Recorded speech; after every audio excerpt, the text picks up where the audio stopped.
तो ये क्वेश्चन था, है ना। इस क्वेश्चन को सॉल्व करते हैं, सारे पॉइंट को वन बाय वन करके आराम से डिस्कस करते हैं। सबसे पहले कोई भी टाइप का प्रोजेक्टाइल हुआ करे ना, आप उसके कंपोनेंट कर लिया करो। इस 50 का इधर कंपोनेंट क्या हो, 50 cos 53। 50 cos 53 का मतलब हो गया 50 इंटू cos 53 कितना होता है 3/5 मतलब 30। और जाहिर सी बात ये 30 है तो ये 40 रहा होगा, क्योंकि 30 और 40 का रिजल्ट 50 होना चाहिए ना। और वैसे भी कर लो 50 इंटू साइन 53 मतलब 50 इंटू 4/5 तो 40 आ जाएगा। अभी पार्टिकल ऐसे गया ऐसे गया। अच्छा एक बात लॉजिकली फील करें, इस प्रोजेक्टाइल में होगा क्या कि ये प्रोजेक्टाइल ऐसे ऊपर जाएगा, जाता रहेगा जाता रहेगा जाता रहेगा, कहीं तो इसका मैक्सिमम पॉइंट आएगा, उस पॉइंट से वापस ही नीचे आएगा। इस पॉइंट पर देखा जाए प्रैक्टिकली तो इस प्रोजेक्टाइल का डिस्प्लेसमेंट क्या हो जाएगा, जीरो। होगा या नहीं होगा, फील कर। अरे इस लेवल पे देखो, जब इस हॉरिजॉन्टल लेवल किस डायरेक्शन की बात कर रहा हूं मैं, वाई डायरेक्शन के डिस्प्लेसमेंट की बात कर रहा हूं। एक्स में तो इतना डिस्प्लेसमेंट इसने ट्रेवल कर लिया। क्या मैं आपसे बोलूं कि प्रोजेक्टाइल यहां से जब वो यहां पहुंचा तो वाई डायरेक्शन में इसने जो डिस्प्लेसमेंट ट्रेवल किया वो जीरो हो गया इस पॉइंट पर ऑब्वियसली। फिर ये यहां से जब यहां पहुंचा तो वाई डायरेक्शन में जब वो ग्राउंड को हिट किया तो कितना डिस्प्लेसमेंट ट्रेवल किया वाई डायरेक्शन में, तो आप बोलोगे 100 metre in downward direction. Clear है, ओके।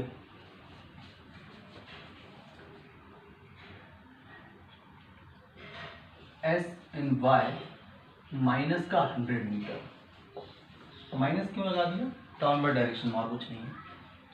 फाइनल डिस्प्लेसमेंट ये रहा। वाई डायरेक्शन में एक्सेलरेशन तो है ही सही, वाई डायरेक्शन में इनिशियल स्पीड कितना है, यू वाई है प्लस का 40 मीटर पर सेकंड, क्योंकि अपवर्ड डायरेक्शन में इनिशियल स्पीड है।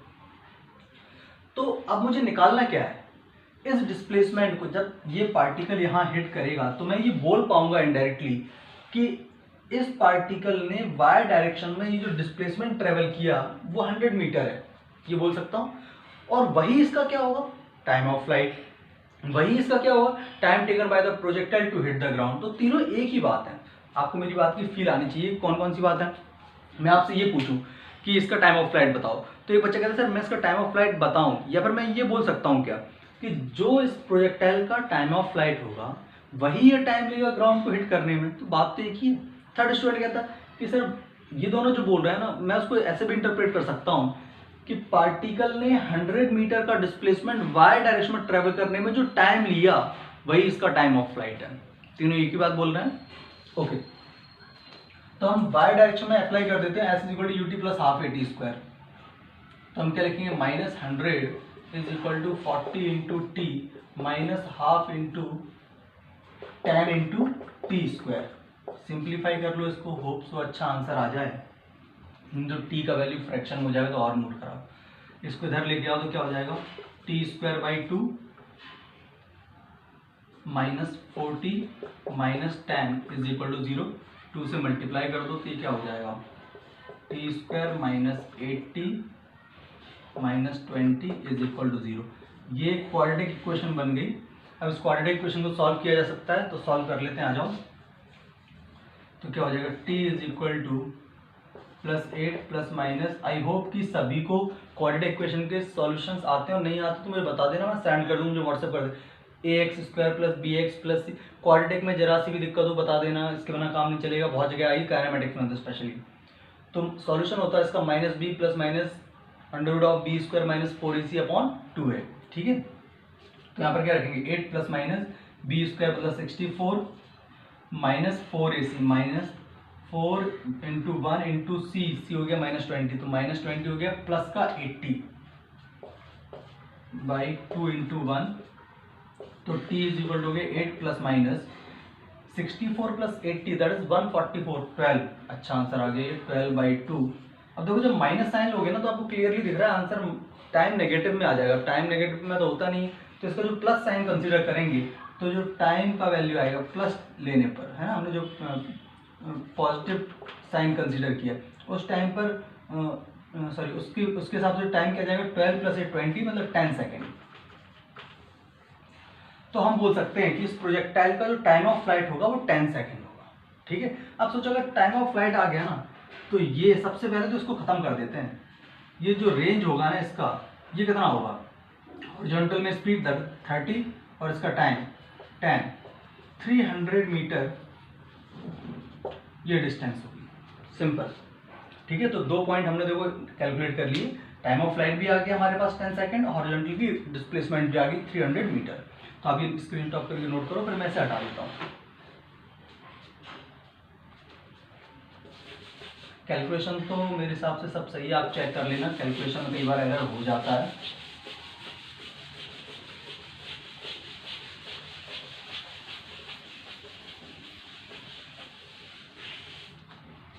सेकंड मैंने पूछा था कि 8 सेकंड पर इसका क्या स्पीड होगा। आप लॉजिकली फील करते, कुछ भी नहीं, बिल्कुल सिंपल सा है।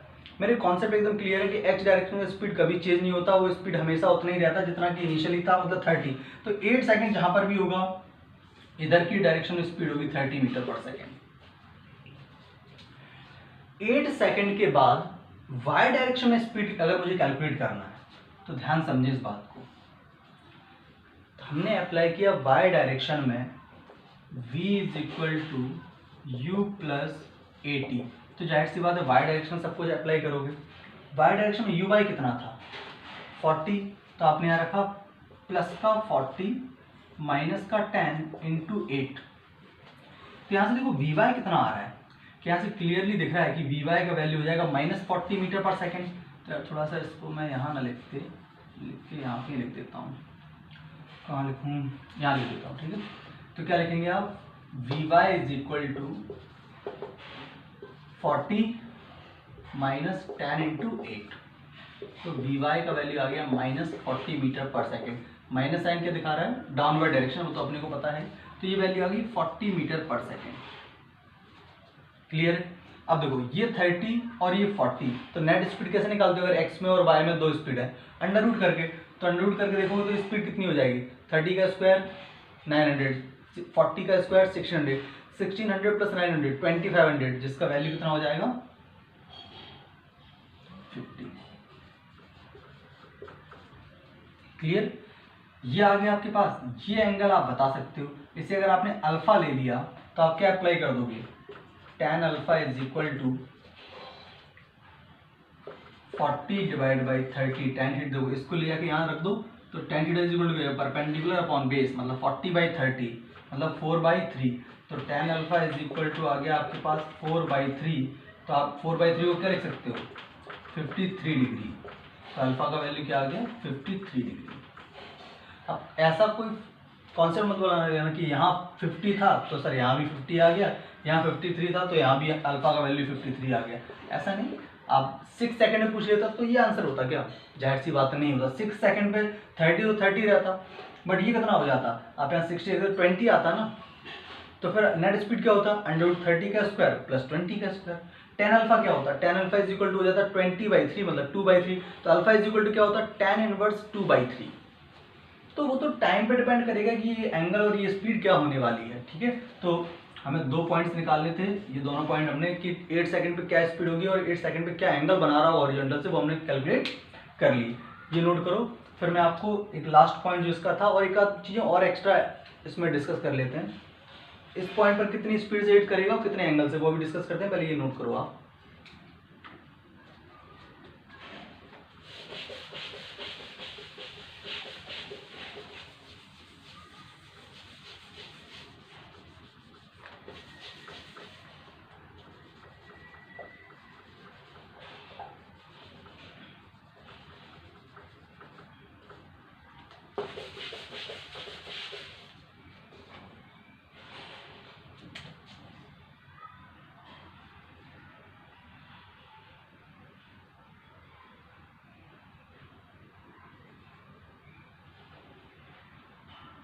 ना इस पॉइंट पर अब एक बात लॉजिकली सोचो, जब ग्राउंड को हिट करेगा तो क्या हो, ग्राउंड भी तो पॉइंट है, हॉरिजॉन्टल स्पीड तो 30 रहेगी। वाई डायरेक्शन में क्या स्पीड हो जाएगी, क्या ये बताना बहुत आसान है, क्योंकि वाई डायरेक्शन में आपको सिंपली क्या अप्लाई कर देना, v is equal to u plus a t. अब फर्क बस इतना सा है कि टाइम इस बार 10 सेकंड रख देना है। क्यों, क्योंकि 10 सेकंड पर ही तो ग्राउंड को हिट कर रहा है।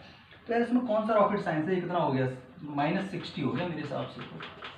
तो ये 60 हो गया, ये 30 हो गया, तो नेट स्पीड कितनी हो जाएगी, V net is nothing but 30 का स्क्वायर प्लस 60 का स्क्वायर। अब इससे जो भी आ जाए वो आंसर है। ये एंगल पूछ लेता मैं आपसे अल्फा, तो अल्फा कैसे निकालते हैं, tan alpha is equal to 60/30 मतलब कि 2। तो अल्फा इज इक्वल टू क्या आ जाता, tan इनवर्स 2। अब इसका वैल्यू कैलकुलेट करने की जरूरत नहीं कि सर tan इनवर्स 2 का वैल्यू क्या होगा, एग्जाम में ऐसी चीज़ें नहीं पूछी जाती हैं, है ना। जाहिर सी बात है कि बिना कैल्सियम इसे कैलकुलेट नहीं कर पाएंगे, तो एग्जाम वाले इस चीज़ का ध्यान रखते हैं। तो आप ये क्वेश्चन पूछना सर कैलकुलेटर नहीं होगा तो ऐसी वैल्यूज का कैसे नहीं होगा, तो फिर वो आपको यही आंसर देगा, है ना। ऐसी चीज़ें वो नहीं करेंगे, तो आप ये नोट कर लो। तो आई होप हमने सारे पॉइंट्स डिस्कस कर ली 1 by 1 चीज़। तो आप ये नोट करो। फिर एक क्वेश्चन आपके दिमाग में आ रहा होगा, सर इसमें ग्राउंड से अगर मैक्सिमम हाइट पूछ ली हमसे तो फिर क्या करें। उसके लिए थोड़ा सा लॉजिक लगाएंगे।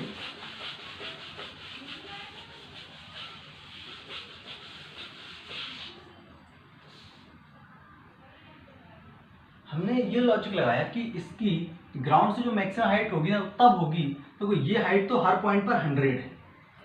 जब ये प्रोजेक्टाइल इस पॉइंट पर होगा जिसके नीचे आना स्टार्ट करेगा, मतलब मैक्सिमम हाइट, ये हाइट अगर मैं निकाल लूं और ये हाइट तो 100 है ही सही, तो ग्राउंड से मैक्सिमम हाइट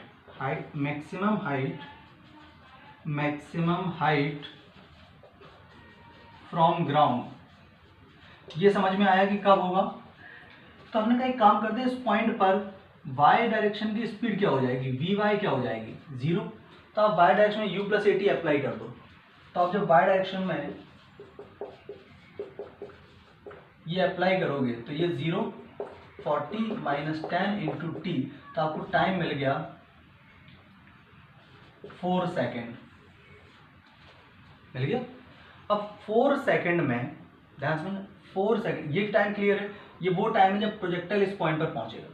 4 सेकेंड में कोई प्रोजेक्टाइल वाई डायरेक्शन में कितना चली, ये पता करने के लिए आपने वाई डायरेक्शन में अप्लाई कर दिया s is equal to u t plus half of a t square, सब कुछ वाई डायरेक्शन।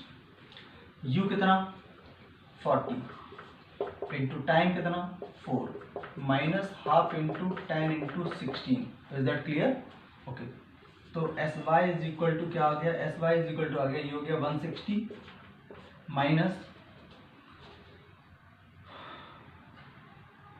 80। तो एस वाई का वैल्यू आया मेरे हिसाब से 80 मीटर। तो ये हाइट निकल के आ गई 80 मीटर। आंसर क्या हो गया, आंसर हो गया 180 मीटर। एक बच्चे ने ऐसे सॉल्व किया पूरा, और एक बच्चे ने थोड़ा सा स्मार्टली काम किया। उसने कहा यार सर एक बात बताओ, क्या इस प्रोजेक्टाइल को मैं ऐसे नहीं सोच सकता कि ये प्रोजेक्टाइल यहाँ से लेके इस पॉइंट से लेके इस पॉइंट तक तो ग्राउंड टू ग्राउंड जैसी लग रही है। कैसी लग रही है, ग्राउंड टू ग्राउंड जैसी। तो वो स्मार्टली इसका आंसर दे सकता है। याद करो h max is equal to कैसे निकालते थे ग्राउंड टू ग्राउंड प्रोजेक्शन में, एच मैक्स निकालते थे हम, यहाँ सेकेंड मेथड में लिख देता हूँ, y कॉम्पोनेंट का स्क्वायर, y कॉम्पोनेंट कितना है 40, 40 का स्क्वायर 1600 अपॉन 2 इंटू 10, इससे कैंसिल आउट हो गया तो कितना आ रहा है 80 मीटर आंसर। ये आपने पहले तरीके से सॉल्व किया था 80 मीटर आया, और आपने दिमाग लगाया कि यहाँ से लेके यहाँ तक इस प्रोजेक्टाइल का टाइप तो ग्राउंड टू ग्राउंड जैसा है, तो हम वहाँ के फंडे भी अप्लाई कर सकते हैं। तो एक लाइन में आ गया। आपको याद है टाइम ऑफ फ्लाइट प्रोजेक्शन से मैक्सिमम हाइट तक जाने में टाइम ऑफ फ्लाइट मतलब टोटल होती थी 2 u sin थीटा बाई जी। इस पॉइंट तक जाने में जो टाइम लगता था वो होता था u sin theta by g, या फिर हम बोले perpendicular component by g. Simple सा रटने का तरीका, परपेंडिकुलर कंपोनेंट कितना है 40 डिवाइड बाई जी मतलब 40 डिवाइड बाई 10, तो इसको इस पॉइंट तक जाने में कितना टाइम लगेगा 4 सेकेंड। देखो वही हमने कैलकुलेट किया है, ठीक है। तो ये इसका मतलब क्वेश्चन था। अब सोचो इस क्वेश्चन में कुछ भी आता है वो अपने को सब आता है इसमें, है ना। एक और वैरायटी में करा रहा हूँ, ये इसकी सारी फील आप खुद से लेनी है, और अगर आप सब कुछ सही निकाल लो तो समझ जाना प्रोजेक्टाइल में आप कहीं नहीं अटकने वाले, है ना।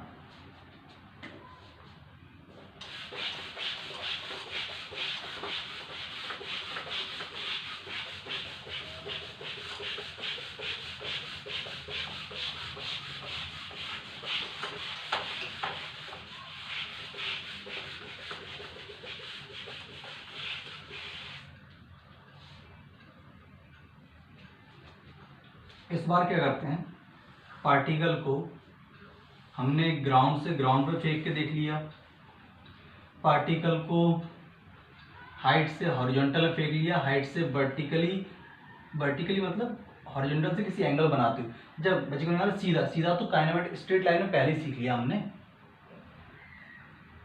सिर्फ एक और सिचुएशन बनी हुई है, ऐसे प्रोजेक्ट करें।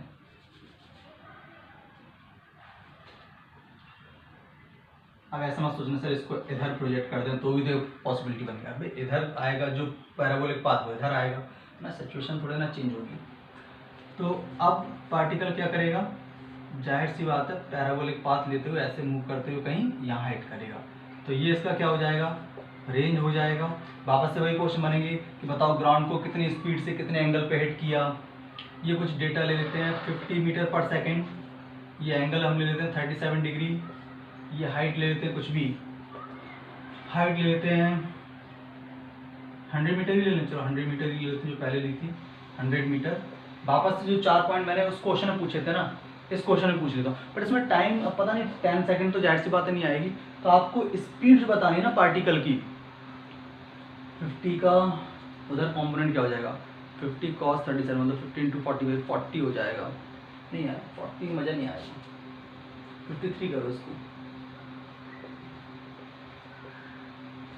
तो आपको पार्टिकल की स्पीड बतानी है 1 सेकेंड के बाद, ठीक है। इस projectile find out the speed of the projectile after 1 second and angle made by this particle at this time with the horizontal. Second point क्या डिस्कस करना है, कितनी स्पीड से ग्राउंड को हिट करेगा, कितने एंगल पे हिट करेगा, एंड टाइम ऑफ फ्लाइट बताना है इसका थर्ड पॉइंट, और चौथा पॉइंट क्या बताना है, रेंज बताना है, ठीक है। तो आप स्क्रीनशॉट पर इस क्वेश्चन को नोट करो और इसके सॉल्यूशंस खुद से बना के मुझे सेंड करो, और अगर ये आ जाए आपको सब कुछ तो समझ